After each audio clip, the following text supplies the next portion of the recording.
continuing yesterday's is on the entry of day and night.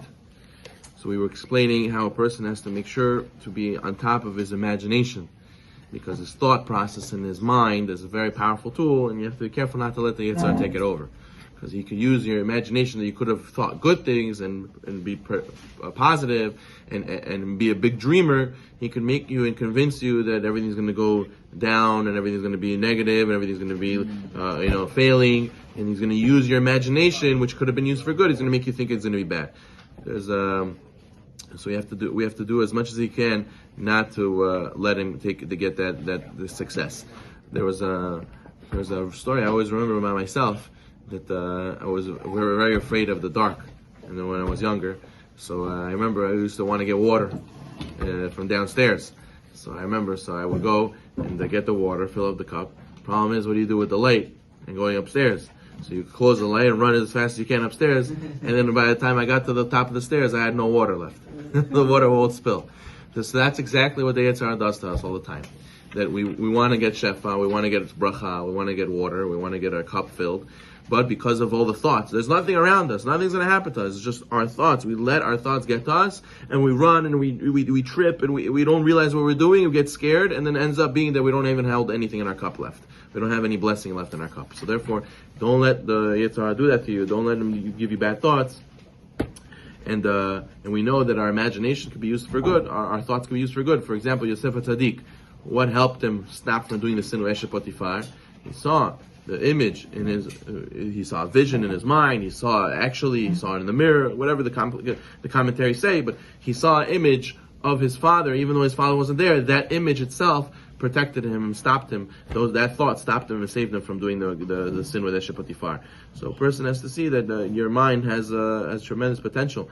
We said many times over from this concept of people believe you think positive, you attract positive thinking, or even the way you speak influences the way you think. Also, we had the bottles with they froze the water, they spoke nicely to the water, it froze and became nice crystals, all based on the positivity and you visualizing that you're going to do it. So therefore he says that's how a person has to push himself to realize that wherever your mind is, that's where you are.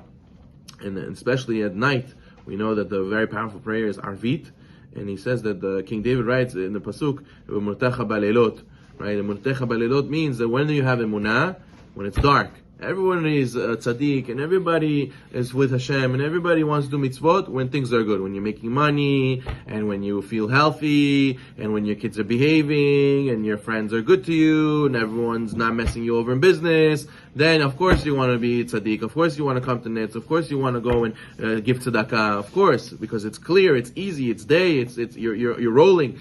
But when does it really show Hashem you have emunah? Balelot. When it's dark, when you don't feel so good, and you didn't wake up on time, and you didn't go to sleep on time, and people are against you, and your children are not listening to you, and your money's not going so well, and you still serve Hashem, that's when you're showing emunah.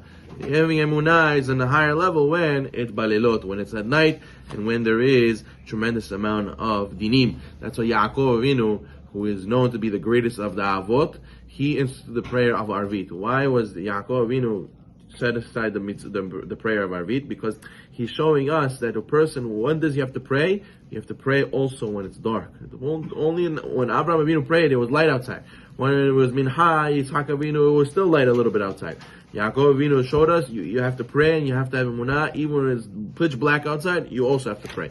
So therefore, that's what a person has to realize, that he has to overcome this Yetzer Hara, and even in the darkest times, to have faith in HaKadosh Baruch Hu, and like after every night, there's always a morning. So that's the same thing over here. So the person has to make sure also not to fall asleep. What does it mean to fall asleep? There's people who are sleeping physically, and there's people who are sleeping spiritually. That a person has to make sure that even though things look dark, and things like, where's Hashem, there's no Hashem, that's where a person can fall asleep at night, at dark, when you don't see Hashem's hand clearly, and fall asleep spiritually and think that Hashem doesn't rule, God forbid, the stock market runs the world, or my boss is who my life depends on, and the government is who my life depends on, and this candidate versus that candidate. No, a person has to not fall asleep spiritually and realize that Kadosh Baruch Hu is the one who runs the world, and the person has to make sure to realize that Kadosh Baruch Hu is going to bring the light after the darkness. This is only temporary, because a lot of times, we said last night, that the person, there's a story of a person who his horse ran away. And then his friends told him, "Oh, so that was very sad to hear. It's very bad." He says, "Maybe." And then the horses came back, and they brought a lot of horses with them. So he got a lot of horses. They said, "Wow, that's very good." He said, "Maybe." And then he said, then afterwards, his son rode one of the horses, the wild horses, and he fell and broke his leg. So they said, "Oh, that's really bad." He said, "Maybe." So then afterwards, the general came from the army, and they were looking to take guys to the army, and they saw he said, "I want your son," and his son had a broken leg, so he left him. He didn't take him to the army. He was exempt. So he said to him, "You see, that was very good." He said, "Maybe." So all the time, a person has to realize that we don't know what's happening right now. We don't know why. We don't know what's going to lead to. A person has to realize that even if it looks bad like the darkness, person has to realize that Hakadosh Baruch Hu is behind. That's why Rabbi Nachman always said, "Afilu ba'astara shebetoch hastar." Even in the concealment, within the concealment, bevadai gam sham Hashem yitbarach. Also over there is